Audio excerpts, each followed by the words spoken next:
Assalamualaikum warahmatullahi wabarakatuh.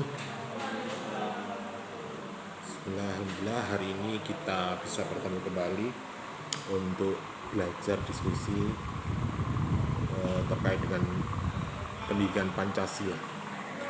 Di minggu kemarin kita membahas tentang Pancasila sebagai paradigma pembangunan, ya. Jadi sebagai ide dasar, sebagai cita-cita, sebagai sudut pandang, cara pandang kita untuk melaksanakan perencanaan maupun pelaksanaan dalam pembangunan di negara kita, baik di bidang politik, sosial, ekonomi, ya, bahkan agama pun bisa juga masuk di sini. Terkait dengan itu kita sudah sampai membahas bagaimana praktik daripada pembangunan politik atau sistem politik yang ada di negara kita, baik yang mulai sesuai dengan Pancasila yang ada kemudian dari ini. Pada minggu ini kita membahas tentang konsep prismatik negara hukum Pancasila menuju pembangunan hukum nasional yang progresif. Artinya ada sudut pandang terkait dengan kalau kita bicara prismatik itu berarti konsep tentang kehidupan berbangsa dan bernegara sebagai konsep negara hukum itu seperti apa. Makanya di dalam amandemen undang-undang kita bahwa supremasi hukum di negara kita adalah Undang-Undang Dasar 45 dan Pancasila itu sendiri. Nah, terkait dengan istilah negara hukum ini di berbagai literatur memang bermakna tunggal, tetapi berbeda dengan lokus yang berbeda, tetap tergantung kepada ideologi dan sistem politik di dalam sebuah negara itu. Ada yang mengatakan bahwa istilah negara hukum itu bisa juga satu genus begrip, ya, yang terdiri dari 5 konsep. Kalau konsep negara hukum menurut Al-Quran dan Sunnah ini diistilahkan dengan nomokrasi Islam. Negara hukum yang berdasarkan Eropa itu kontinental, ya, atau disebut dengan Rechtsstaat. Konsep negara hukum rule of law bisa juga konsep sosialis legalitis, konsep negara hukum Pancasila. Nah, ini yang menjadi kajian kita pada pagi hari ini terkait dengan konsep prismatik Pancasila sebagai seperti itu. Nah, dari beberapa pernyataan atau pengistilahan negara hukum di atas, maka bagaimana dengan Indonesia? Demokrasi yang ada di Indonesia seperti apa? Terumus dalam nilai standar ukuran demokrasi Islam. Ini berdasarkan nilai Al-Quran Sunnah. Sedangkan Pancasila ini menjadikan nilai-nilai kandungan dalam Pancasila yang standar. Artinya kita tahu bahwa rumusan Pancasila itu bisa juga mengadopsi dari berbagai macam ideologi, ya, termasuk ya, ajaran agama kita sebagai acuan pedoman hidup dalam kehidupan agama kita atau bermasyarakat di dunia ini. Ini yang menjadi pembahasan kita pada hari ini. Sebentar ini materi ini yang lebih baik.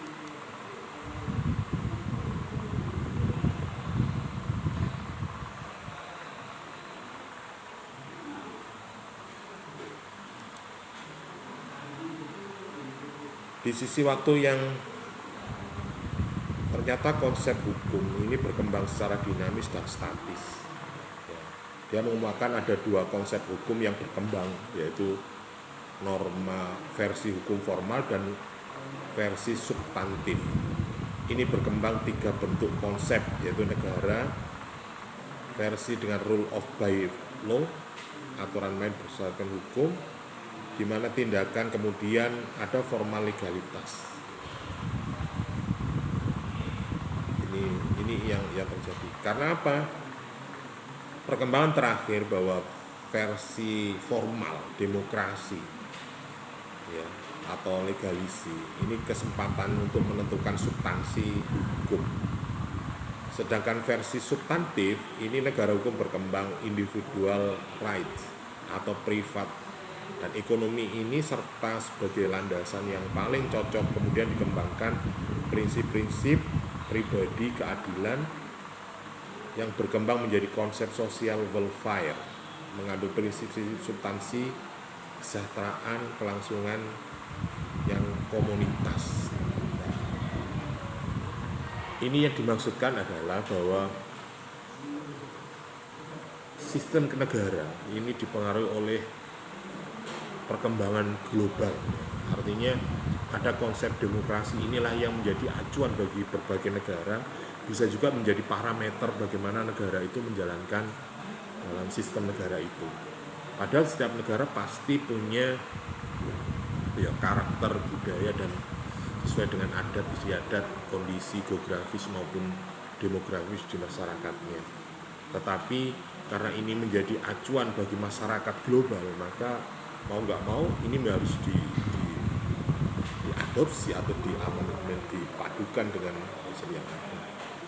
Di negara kita, karena kita sudah mengakui adanya konsep kehidupan berbangsa bernegara yaitu Pancasila dan Undang-Undang 45, maka inilah yang menjadi perpaduannya, menjadi demokrasi Pancasila.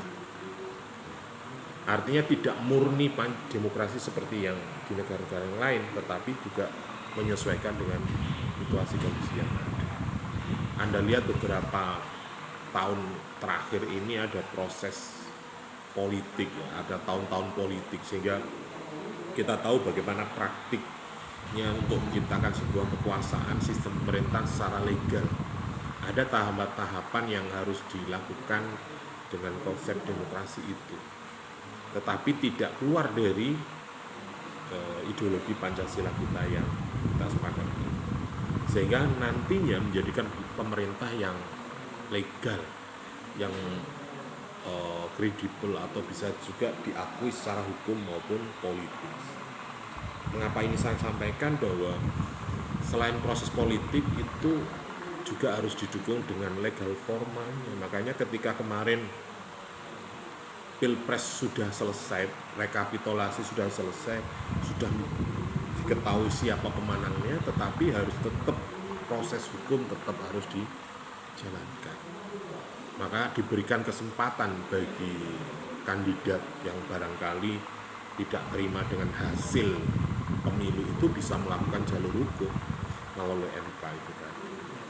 Ketika MK memutuskan atau sidang peradilan tentang perselisihan atau rekapitulasi hasil pemilu, kalau memang dikatakan tidak ada persoalan, maka bisa disahkan oleh MK itu sehingga hasil pemilu itu bisa dilegalisasikan atau disahkan secara hukum, secara konstitusional.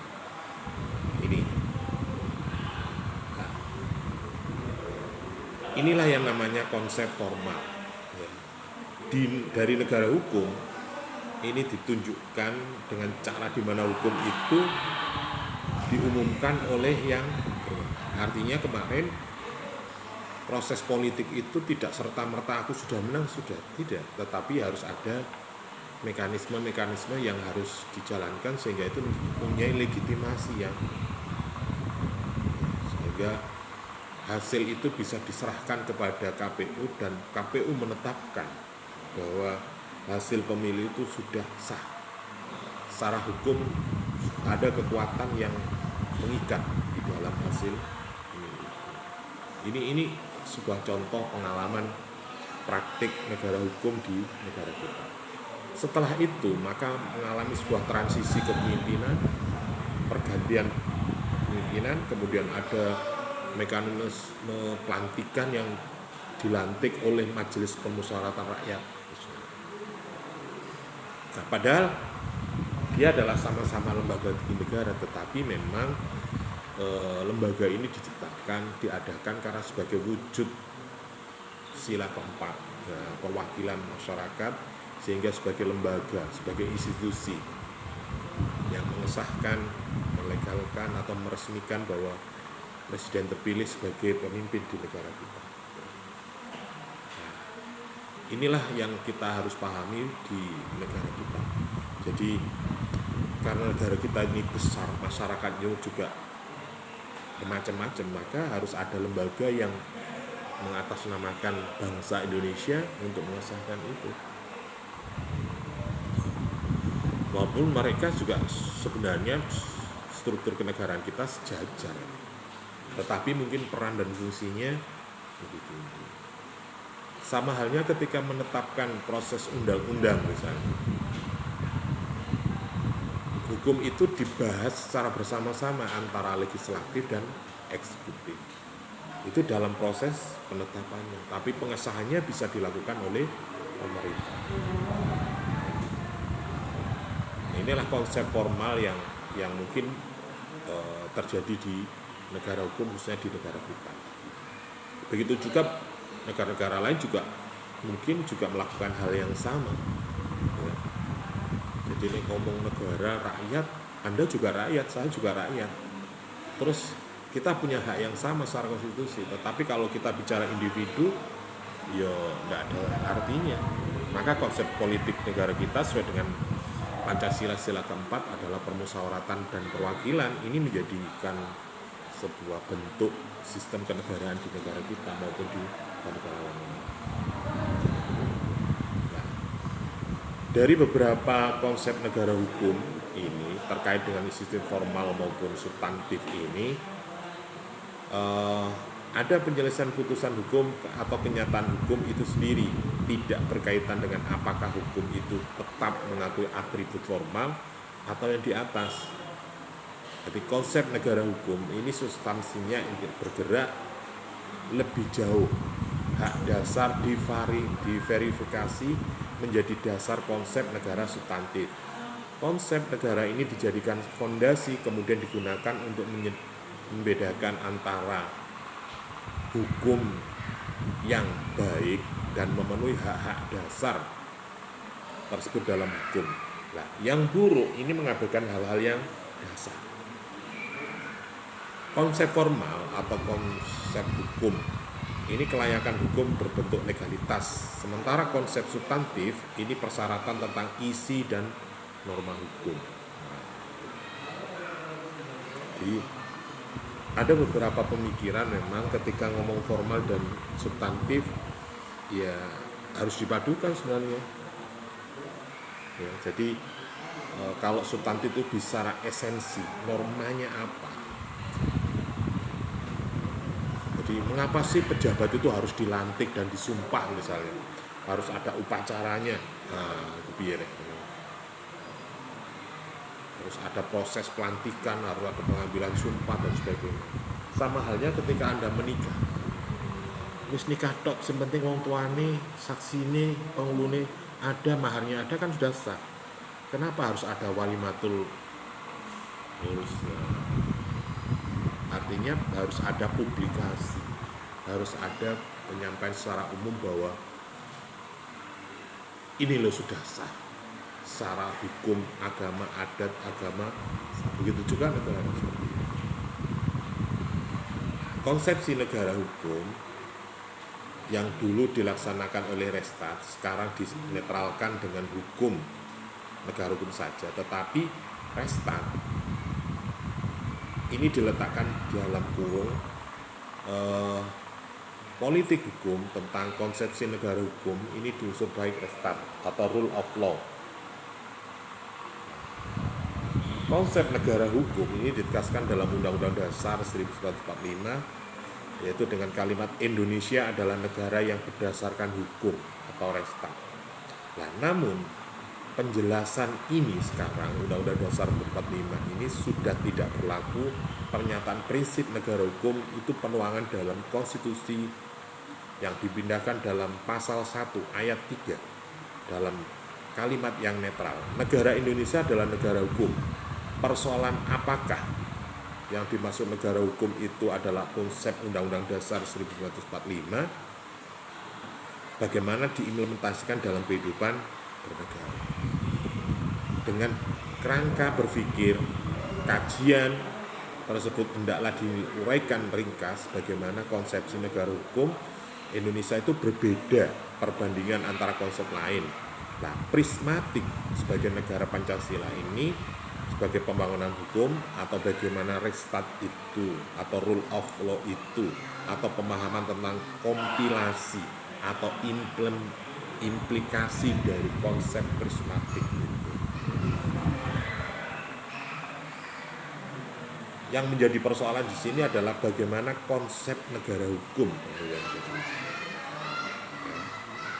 Dalam perspektif teori, ini mengenal beberapa konsep negara hukum, seperti nomokrasi Islam dan negara hukum Pancasila. Di berbagai konsep banyak dikenal dengan restart atau the rule of law, atau restart ini lahir pada abad 19. Wawasan yang lama jauh lebih tumbuhnya negara yang berdaulat, berkembang teori mengenai pembentukan suatu negara, kesempatan penggunaan kekuasaan. Jadi harapannya ketika negara hukum ini digunakan, maka dia punya kekuatan yang namanya pemerintah atau negara itu punya kekuatan memaksa secara sah. Artinya kalau ini sudah menjadi kebijakan pemerintah, sudah menjadi kebijakan suatu negara, maka ini harus dilakukan. Apalagi sudah dipilih. Makanya kemarin itu sampai Wapres itu menyampaikan bahwa Indonesia ini adalah satu visi. Visinya siapa? Ya presiden, ya, pemimpin terpilih kemarin. Kenapa pemilih yang terpilih kemarin? Karena itulah yang menjadi pilihan masyarakat. Masyarakat memilih Pak Prabowo, berarti masyarakat sepakat dengan ide-ide yang disampaikan. Makanya Pak Wapres ketika menyampaikan visi misi kepada kepala daerah, bahkan kepala desa, bahwa negara kita adalah tidak ada agenda lain kecuali adalah visi dari pemerintah pusat atau presiden, pemimpin yang disepakati melalui proses pemilu. Jadi tidak ada agenda yang lain. Jadi jangan heran ketika ada perbedaan antara kepemimpinan sebelumnya dan sekarang. Mungkin secara umum tujuan daripada pemimpin itu juga sama, ya, untuk bangsa dan negara, ya, untuk kesejahteraan, keadilan, penegakan hukum dan sebagainya, mungkin sama substansinya, tetapi mungkin sudut pandang atau prismatik cara berpikirnya bisa dari sisi mana mereka melakukan itu. Ada yang mulai dari pembangunan sumber daya manusianya, ada yang melalui sumber daya alamnya, infrastrukturnya, sarananya, seperti itu. Nah, kalau kemarin disepakati, kalau saya melihat isu-isu yang dikembangkan atau digembor-gemborkan di era pemerintahan Prabowo adalah terkait dengan pangan, ya, gizi masyarakat dan sebagainya. Tapi tidak menutup kemungkinan ada program-program lain terkait pelaksanaan daripada implikasi daripada kebijakan pemerintah pusat ini bisa dilanjutkan bagi seluruh rakyat Indonesia. Maka kekuasaan itu harus dijalankan. Ya mau nggak mau masyarakat juga nggak bisa menolak, juga ya harus menerima. Karena itu adalah mayoritas atau dipilih oleh masyarakat. Ya inilah yang menjadikan negara hukum, sehingga negara itu harus mengikuti aturan yang ada. Ketika ada program-program yang lain, bisa juga itu menjadi masukan, mungkin menjadi evaluasi, atau bisa juga menjadi pembenaran atau perbaikan dari program-program yang sudah disepakati. Oke, itu contoh. Nah, kalau kita kembali kepada konsep prismatik atau kesepakatan penggunaan kekuasaan dalam abad pertengahan, atau pada tentang kekuasaan negara masih didasarkan pada teori masyarakat seperti raja atau instansi yang tertinggi.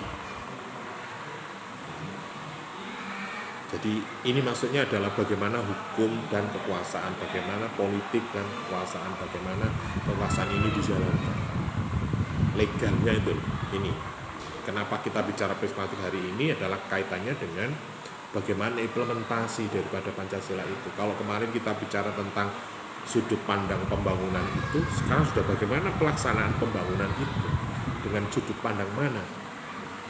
Kalau hari ini prinsipnya adalah sepenting perutnya kenyang, misalnya logistik cukup, logika, atau bisa juga perut kenyang hati senang gitu. Seperti itu. Nah, tetapi di berbagai negara juga mungkin bisa juga berbeda ya, konsep perlawanan atau penggunaan implementasi dari kekuasaan itu berdasarkan hukumnya. Apalagi misalnya contoh sekarang dengan proses politik di Amerika misalnya, wah sekarang yang menjadi presiden Donald Trump, mungkin orang-orang sudah bisa menggambarkan bagaimana gaya kepemimpinan Donald Trump. Dia juga umat Islam, wah perang mana itu, tambah parah, tambah keruh ya. Orang ada pesimistis karena dia punya cara pandang terhadap pengelolaan menjalankan kekuasaan yang sudah. Karena kalau kita bicara Donald Trump, kita punya pengalaman, kita sudah tahu satu periode beliau memimpin negara adidaya yang bisa dikatakan menguasai berbagai macam sistem pertahanan ekonomi di dunia. Kenapa ini saya sampaikan? Buktinya apa? Ya penggunaan dolar itu, sampai dolar dengan rupiah perbandingannya sampai $1 di sini 15.000. Kok iso gitu? Maksud, dan ini misalnya segone 15.000 ke $15. Berarti satu nasi satu piring bisa 150.000 kalau seperti itu. Wah. Nah, ini yang menjadi apa ya? Dunia kekuasaan terkait dengan itu. Lah kok iso Pak ngono? Ya mbor. Katanya negara demokrasi, tapi dia punya hak veto di dalam PBB. Jadi musyawarah kesepakatan masyarakat, anggota-anggota Perserikatan Bangsa-Bangsa bisa juga di-cut oleh negara ini. Nah, itu kan ya persoalan juga gitu ya. Nah, tetapi itu diakui dan negara-negara lain bisa juga tidak melawan dengan itu gitu. Oke, kembali lagi. Restart di Eropa atau kita kenal dengan kontinental ini merupakan hasil proses panjang perlawanan atau peperangan Eine Konflikt. Ini menurut istilah trader bahwa dari golongan borjuis menghendaki beberapa tentang negara kerajaan atau haus kekuasaan. Restart ini juga jelas dan tegas pemisahan pembagian kekuasaan antara negara, adanya konstitusi tertulis yang menjamin hak warga negara sebagai hak asasi manusia. Adanya kepastian bahwa semua tindakan pemerintah harus berdasarkan undang-undang, ini sebagai undang-undang, serta ada pengadilan yang merdeka dan bebas mengadili tindakan-tindakan pemerintah yang melanggar hukum, undang-undang dasar atau undang-undang yang lainnya. Artinya bahwa pemerintah memang diberikan kekuasaan, tetapi ketika dia melanggar juga bisa dikenakan sanksi, artinya bisa ditindak, bukan kebal hukum. Artinya kalau kita bicara Pancasila, Undang-Undang Dasar ini supremasi, sudah hukum tertinggi. Ketika konstitusi itu dilanggar, maka ya harus ditindak sesuai dengan konstitusi. Kalau kekuasaan presiden bisa juga di-impeachment atau mosi tidak percaya, atau bisa juga pemakzulan. Itu bisa juga dilakukan oleh lembaga-lembaga tinggi negara, khususnya MPR dan sebagainya. Nah, ini sebagai wujud implementasi daripada pembagian kekuasaan di dalam sebuah negara yang berdasarkan maksudnya wis dadi presiden itu boleh melanggar hukum. Nah, apalagi korupsi, apalagi. Nah, sementara konsep rule of law ini tumbuh berkembang di negara-negara Anglo-Saxon. Ini mohon maaf ya, materi ini agaknya masuk ke ranah ilmu hukum rakyat lebih banyak. Tetapi ya, mau tidak mau karena kita belajar Pancasila, karena Pancasila itu adalah sebuah rumusan cita-cita dan dijabarkan dalam Undang-Undang Dasar yang nantinya dalam menjadi produk hukum, produk politik yang namanya hukum, undang-undang yang harus dijalankan semua. Nah, kalau ini dikaitkan dengan struktur ya, negara ini ya harus kita pahami juga. Kemudian kalau di sini kita negara Anglo-Saxon, ini kayak Amerika, kayak Inggris dan sebagainya. Ini di Anglo-Saxon itu aliran di dalam ilmu hukum. Ada kontinental, ada Anglo-Saxon. Jadi Indonesia juga menganut itu, tetapi karena basic negara kita adalah kerajaan, maka bisa juga Anglo-Saxon. Dipengaruhi penjajahan Belanda bisa juga kontinental. Jadi perpaduan antara dua aliran hukum ini. Tapi ketika kita membahas negara-negara Anglo-Saxon, menurut Alban Venn, dia merumuskan ada 3 pemahaman supremasi mutlak atau pro-dominance dalam regulasi. Persamaan di depan hukum, dan bahwa konstitusi itu bukan sumber, melainkan akibat dari perseorangan.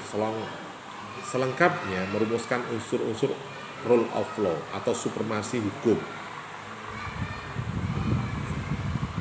Dari kata lain, bahwa kayak negara Inggris ini sepenuhnya tepat. Unsur pertama adalah supremasi of law, dan ketiganya ada result ordinary law of land.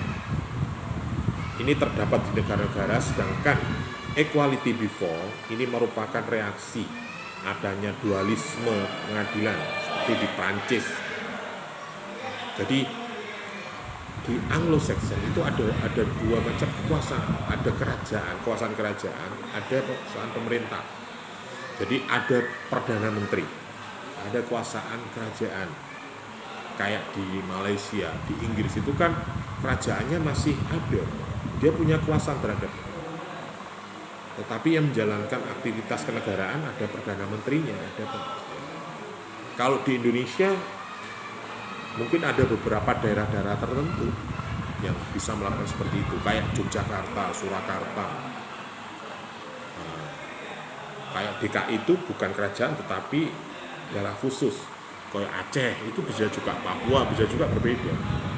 Inilah Indonesia, makanya tadi ada yang Anglo-Saxon, ada kontinental. Kayak di Jogja misalnya, Keraton Jogja itu masih berpengaruh di kehidupan kebudayaan masyarakat sana. Tapi bagaimana, karena ini di dalam negara kesatuan Republik Indonesia, maka di sana juga ada gubernurnya, yang kebetulan mungkin juga gubernurnya dari Keraton Jogja itu. Andai kata dari luar ya gimana? Jadi ada kekuatan, ada kedua kekuasaan di dalam suatu. Makanya daerah Jogja itu bisa dikatakan daerah istimewa dalam pelaksanaan otonomi. Jadi ada perintah sinuwun raja, ada perintah pemerintah yang namanya gubernur. Jadi kayak kejadian gunung meletus kemarin itu, yang tahun-tahun sebelumnya, itu juga sinuwun raja juga memberikan fatwa, memberikan perintah bagi masyarakatnya. Gubernur juga melakukan tindakan terhadap kejadian itu. Jadi Sino Ratu misalnya mohon masyarakat solidaritasnya terhadap bencana gunung meletus Merapi, buat nasi bungkus itu dikekno rek. Gubernur, bupati ya membuat kebijakan-kebijakan bantuan-bantuan sosial kepada masyarakat terdampak, dan itu juga. Tetapi masyarakat juga punya dua implikasi terhadap kebijakan. Nah, ini nih Indonesia. Kalau di luar negeri, Inggris itu tingkatnya adalah negara. Kalau di negara kita, wilayah, provinsi.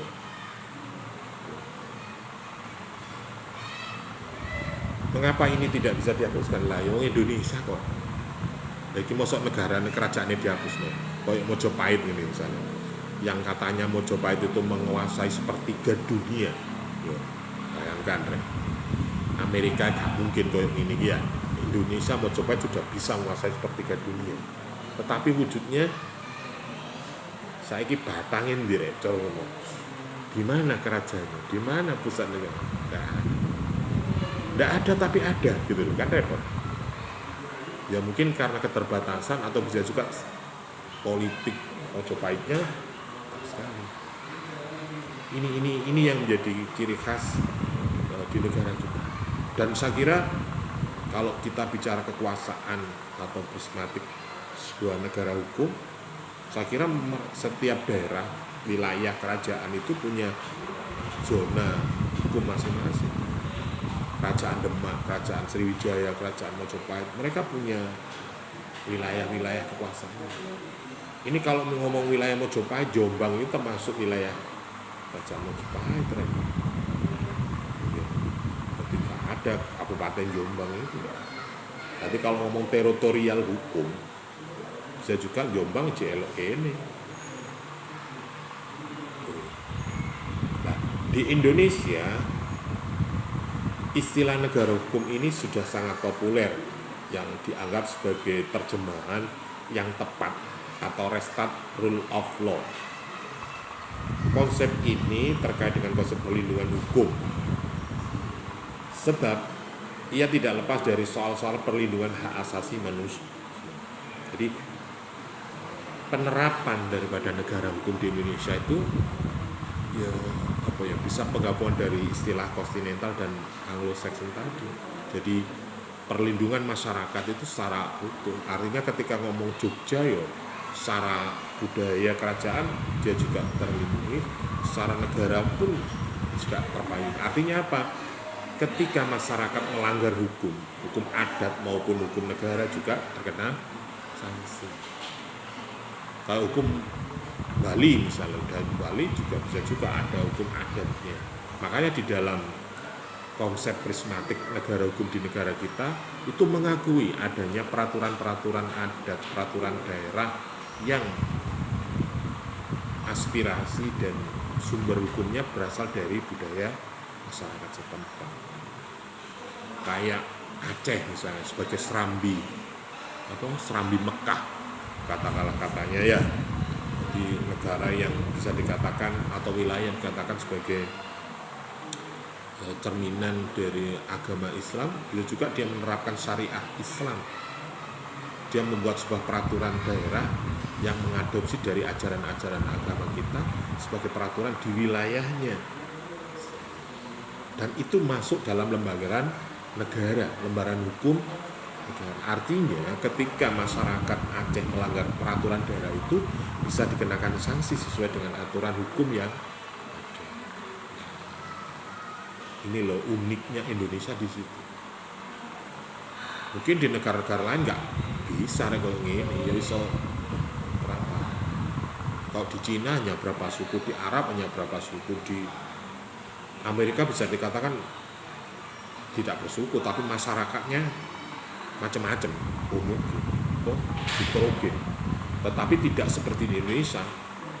Masyarakatnya berbeda itu tidak hanya orangnya, tempatnya, budayanya, pulaunya itu berbeda-beda gitu. Sehingga tidak menempati satu provinsi tapi masyarakatnya berbeda-beda tidak. Tapi di wilayah itu ditempati oleh masyarakat sesuai dengan adat masing-masing. Orang Madura, orang Batak, orang Papua, orang Jawa, orang Sunda, itu mereka punya adat dan mereka punya aturan hukum masing-masing. Dan itu masuk di dalam konteks negara. Sehingga kalau bicara tentang prismatik hukum atau struktur bangunan hukum yang ada di negara kita, bisa juga variatif sekali, Makanya di Indonesia ini ada aturan undang-undang otonomi daerah yang memberikan konsep implementasi dari pelaksanaan kenegaraan kita sesuai dengan konsep otonomi daerah. Ada yang desentralisasi, ada sentralisasi, ada medebewin. Ada sentralisasi itu berarti harus mengikuti pusat. Ada yang desentralisasi berarti daerah itu bisa mengatur rumah tangganya sendiri. Kalau dekonsentrasi bisa juga hanya menjalankan perintah dari pusat. Kayak kecamatan. Ada yang medebewin. Kayak pemerintah kecamatan itu fungsinya apa? Hanya sebagai koordinator kepala desa kan. Tetapi sebagai tingkatan pemerintah di negara kita ada pemerintah desa, pemerintah kecamatan, kabupaten, dan pemerintah pusat. Padahal intinya negara kita ngomong pemerintahan itu ada 3, ada pemerintah pusat, daerah, dan desa. Tapi yang kenapa harus ada kecamatan? Bahkan dulu ada Kawedanan. Ya, Kawedanan itu 3 kecamatan dalam satu koordinasi. Kalau di Mojokerto itu ada wilayah Mojosari, Mojokasri, Jabung, itu adalah pembagian wilayah di Kabupaten Mojokerto. Jadi wilayah Mojosari bisa juga Ngoro, Pongging, Mojosari, itu wilayah Karisidenan, Mojosari. Kalau utara sungai itu Mojokasri. Nah, dulu ada Kawedanan Kedono yang mengkoordinir di berbagai wilayah itu. Nah, iki ngomong Mojokerto kayak ngono. Mau Indonesia mana? Nah, bagaimana konsep hukumnya? Artinya terkait dengan koordinasi antara pemerintah, antara masyarakat dengan pemerintah itu seperti apa? Nah, ini penerapan negara hukum di sini. Nah, tetapi intinya konsep negara hukum di sini adalah bagaimana melindungi masyarakat, melindungi hak dan kepentingan masyarakat itu. Kenapa utara sungai punya wilayah sendiri? Misalnya di Mojokerto, ini bicara Mojokerto, karena bisa juga kondisi geografisnya, sumber daya alamnya mungkin bisa juga sama. Sehingga wong lore kali ya mungkin rada kekurangan air, wong panas, kampung emosian itu ngono lah. Jadi nek ngomong Jawa itu ada 3 ya, jadi utara, tengah, selatan. Utara berarti kayak lore kali itu Blokosruto. Teori Clifford Gate ya. Blokosruto itu wong ya ngomongnya banter-banteran rek oncene wone panas. Lah kalau Jombang, Soko, Mojokerto ini egaliter. Jadi kayak makanya Gus Dur, Cakno itu orang-orang yang egaliter, bisa menerima. Nek orang selatan itu biasanya klenik. Orang Magetan, Tulungagung, Blitar. Makanya ono Nyiroro Kidul, kan ono Nyiroro Lor, kan ono. Omane Nyiroro Tengah, kan ono rek. Sing ono Nyiroro Kidul. Bicara klinik ya, mistik. Nah, inilah pembagian wilayah di Jawa. Lah Mojokerto yo ngono rek.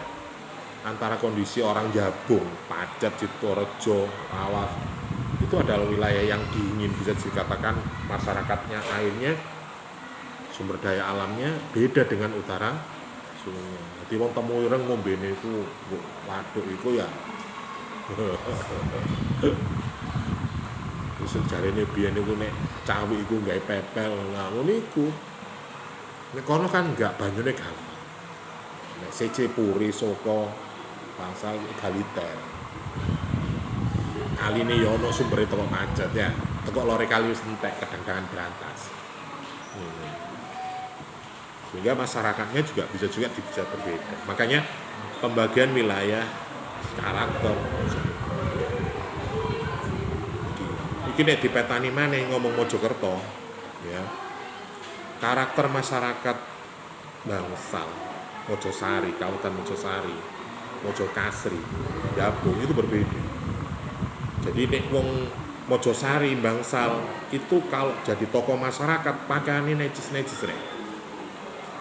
Jadi kalau ulama yang dari timur itu mesti jubah, jasan rapi.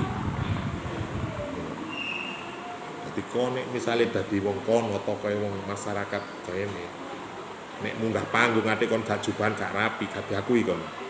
Dia sini dekat dengan pemerintah, dekat dengan kuasa. Kalau wilayah egaliter, Soko, Puri, Trawulan, wah, mesti modal morot ya ini, pokoknya. Terus anggar sarungan, kopjan, ngono, kapatek macam. Tapi beda dengan delon wis.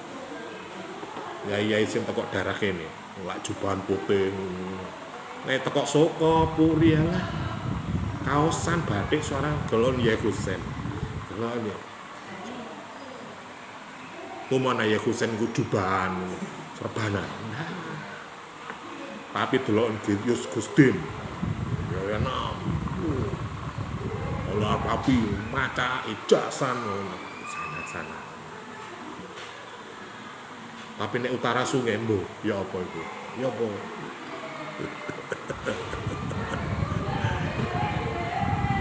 Nah, coba amati kalau Anda memang orang Mojokerto. Ini budaya. Ini cek ngomong Indonesia Mojopahit. Gurung nek ngomong Indonesia. Ngomong dunia, budaya timur, budaya barat. Ngomong Indonesia, Jawa, Indonesia wilayah timur seperti apa? Ini konsep rule of law. Atau perjalanan dari kekuasaan populer di negara kita seperti itu. Tetapi karena ini dibingkai dengan Pancasila, maka rule of law-nya juga bisa juga stereotip, bisa juga agak disamakan. Ada baju nasional, ada bahasa nasional, ya, ada mata uang nasional. Akhirnya diseragamkan. Makanya tadi ketika ngomong otonomi daerah, undang-undang, peraturan tentang penataan kehidupan masyarakat di daerah, itu ada namanya undang-undang otonomi. Ada prinsip-prinsip desentralisasi, sentralisasi, dekonsentrasi. Ini adalah implikasi penerapan negara-negara atau daerah-daerah hukum di dalam negara kesatuan Republik Indonesia. Intinya apa? Ya melindungi hak asasi manusia itu, dari segi budaya, agama, dan sebagainya. Inilah yang dimasukkan dengan prismatik negara kita. Inilah unik-uniknya di negara kita. Sebenarnya kalau kita ngomong perbedaan itu rawan disintegrasi, rawan perbedaan, rawan namanya primodalis, mengunggulkan daerahnya masing-masing. Saya orang Jawa, saya orang Bali, saya orang Madura. Ini ngomong ngunu-ngunuan, lo ya menang zen, wong Jawa ya. Justru suku budaya itu yang tertua itu kan juga orang Jawa. Orang Jawa nikah dengan orang suku Bali, suku adat mana, akhirnya banyak budaya-budaya kita juga terinspirasi oleh masyarakat luar sana. Inilah yang menjadikan warna, menjadikan negara kita ini harus bagaimana membungkus menjadi negara kesatuan Republik Indonesia. Yang nantinya juga makanya ada muncul simbol Bhinneka Tunggal Ika. Ini sebuah ikatan, sebuah rule of law dalam atau mengikat kekuasaan di negara kita. Tentunya ini sah, tentunya ini adalah kaya karena Pancasila itu. Sehingga setiap daerah, setiap budayaan itu mengakui bahwa inilah yang bisa diterima oleh masyarakat. Dengan adanya perbedaan dari titik berat atau operasionalan kedua konsep terhadap pelaksanaan kenegaraan ini, ada perbedaan kedua konsep, yaitu tersebut berintikan memberikan perlindungan HAM di adanya pemisahan pembagian kekuasaan antara negara dan daerah. Jadi coro sampean saiki ngono kan posisi sudah dicolon dasi, dikocai buntutnya toh ya. Sampai bebas kemana saja, melakukan aktivitas apa saja, tetapi tetap dikendalikan oleh orang tua. Ini deh, di tahapan. Begitu juga negara. Silahkan daerah itu membuat perencanaan, membuat kegiatan, membuat peraturan sesuai dengan aspirasi dan kepentingan masyarakat itu, tetapi tidak boleh melanggar undang-undang dasar dan Pancasila. Sama halnya sampai nanti boleh, tapi tetap ada kendali orang tua. Nek cara bahasa kasare, sutra itu dicolong nang Mojosari, tapi kendali ini tetap ireng ngono ta. Dina apa-apa tetap piye, Nduk? Nggih, Bu, sampun. Dereng.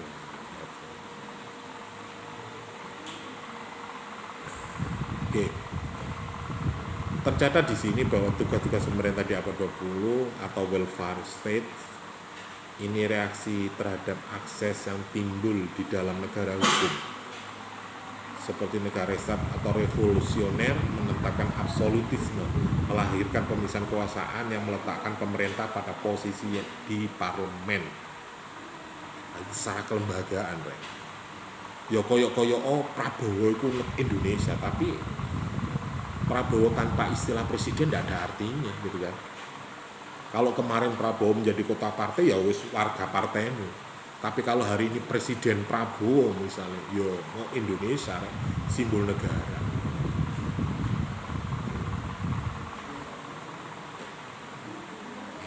Inilah konsep negara hukum kita. Nah, sedangkan kalau kita memahami demokrasi, ini harus diperluas cakupannya mencakup masalah-masalah sosial yang tidak membatasi perlindungan hak sipil dan hak politik saja. Dalam bentuk ekonomi juga harus ada perlindungan hukum. Artinya negara ini tidak hanya mengatur tentang kekuasaan, tetapi mengatur segala bidang hajat hidup masyarakat. Ekonomi, pendidikan, kesehatan, sosial, agama. Ini konsep prismatik ini menyebar menjadi lebih besar. Sehingga apapun negara harus hadir di situ. Hadirnya negara apa? Melalui konstitusi, melalui konsep negara hukum tadi. Jadi bagaimana ekonomi di Indonesia? Neoliberalis atau terpimpin atau apa? Nek neolib sakarepe dhewe rek. Batak dol murah bandak ngono ya. Penting aku payu. Nah nek payu kalau badine ya lembut ya. Rame ajang akhirnya. Sekarang ini kan hampir terjadi di marketplace atau di pasar Indo atau pasar kota. Sekarang kan persaingan sangat ketat, hampir liberalis, artinya tidak ada kendali dari pemerintah. Nah, kalau zamannya Orde Baru dikendalikan, jadi harga sembako itu dikendalikan. Nek saiki ya bisa juga neolib, setengah lip bebas setengah gak. Ya, masih tak bol 10.000 kate lapo mau ngapure soto. Lho ya aja ngono rek.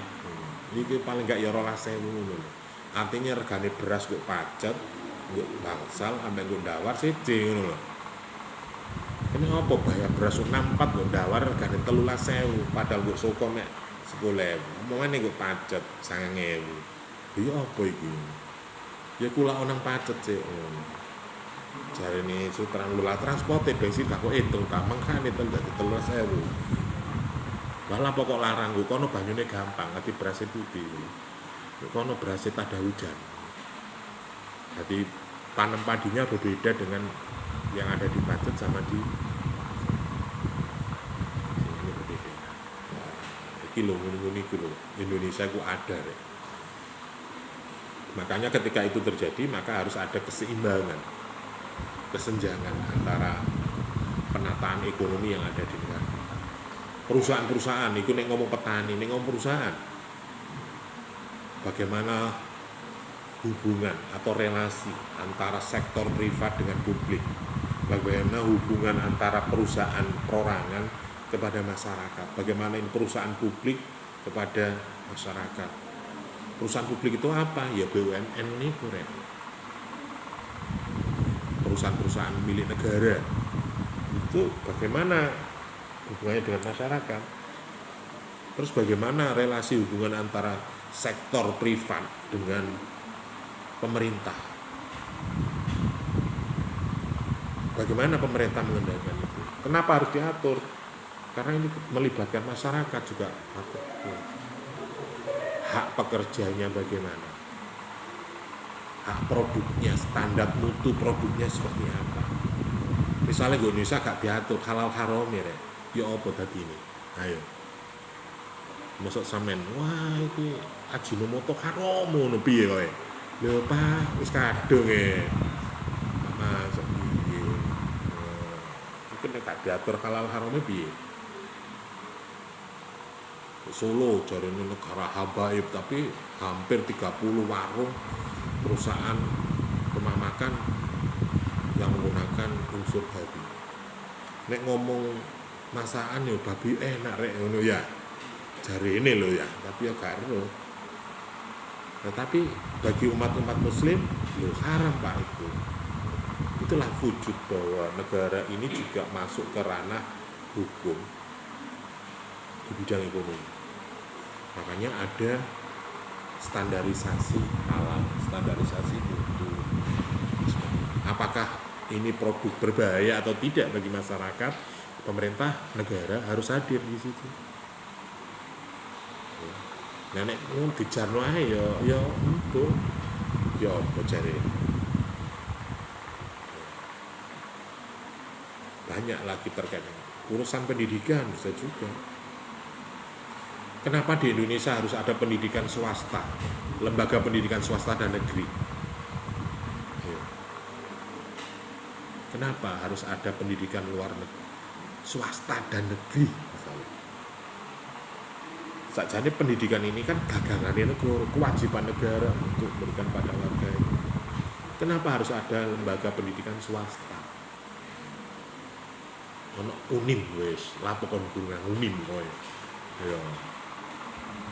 Kenapa ini tidak semua lembaga pendidikan perguruan dasar sampai ini negeri kabeh kursi negara. Perkara bayar yo bayar lah babak. Tapi kan negeri kabeh ora. Unim seperti ini yo dikatakan swasta yo iya, dikatakan negeri ya karena apa? Undang-undangnya sama rek, standar mutunya juga sama. Akreditasi ini ya undang-undang negara. Sekolah kampus negeri yang menggunakan undang-undang itu. Kita tanpa izin operasional juga tidak bisa misalnya izin operasional Unim tutup atau akreditasinya prodi matematika habis. Kira-kira ya apa sampean?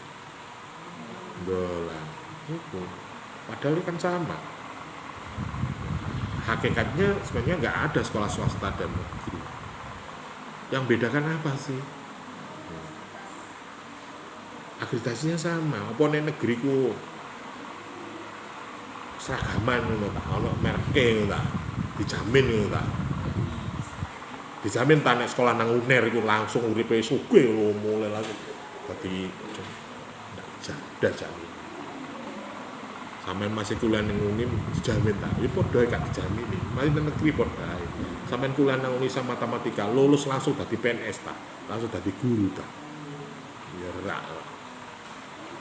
Tergantung kepada individu. Nah, kenapa negara ini harus ada lembaga negeri dan berarti kan ada diskriminasi.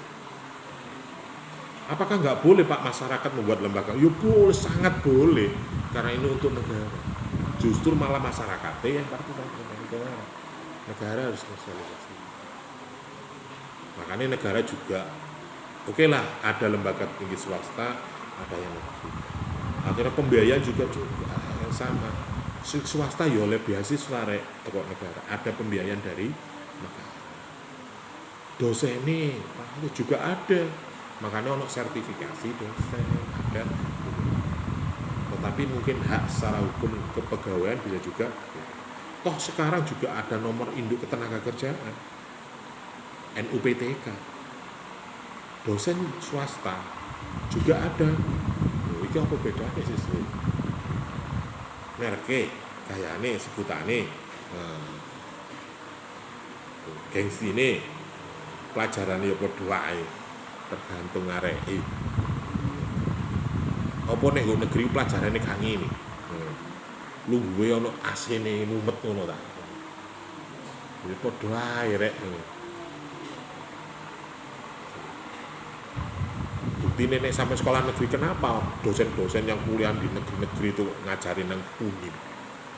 Karena negeri bisa kenapa? Ya, boleh. Iki Indonesia misalnya ya. Jadi kembali lagi kepada individu. Indonesia itu kalau disyukuri di skalanya rek saja. Kenapa ini segalanya? Bukti ini, nek gak segalanya lah apa sih negara-negara luar itu banyak mengincar Indonesia. ingin menjadi pelaku dan pemain di negeri kita, di dunia digital, dunia ekonomi, politik, pertahanan. Indonesia selatir ya. Misalnya selat itu ditutup ya, dicoba angkatan laut kabeh. Wis kalih mlebu. Apaan gak kelek-kelek wong Afrika, wong Eropa gak iso dodolan mrene. Lah ya, iku nek ngomong politik internasional. Ngomong sumber daya alam. Makanya Indonesia sebenarnya negara yang di mana negara-negara baik kehidupan beragama, suku, budaya bisa hidup rukun bertandingan. Kalau dengan misalnya undang-undang di Amerika, konstitusi Amerika terapno Indonesia, itu gelut itu. Ya. Ojo caca Amerika, coba konstitusi Malaysia terapno di Indonesia. Ya apa ya, merak mahrit. Nah, inikah namanya kesaktian Pancasila, Undang-Undang Dasar kita. Sehingga dikatakan kekuatan prismatik negara hukum yang mengikat, yang memberikan demokrasi bagi masyarakatnya, wilayahnya untuk hidup, untuk mencapai sebuah keadilan. Maka di dalam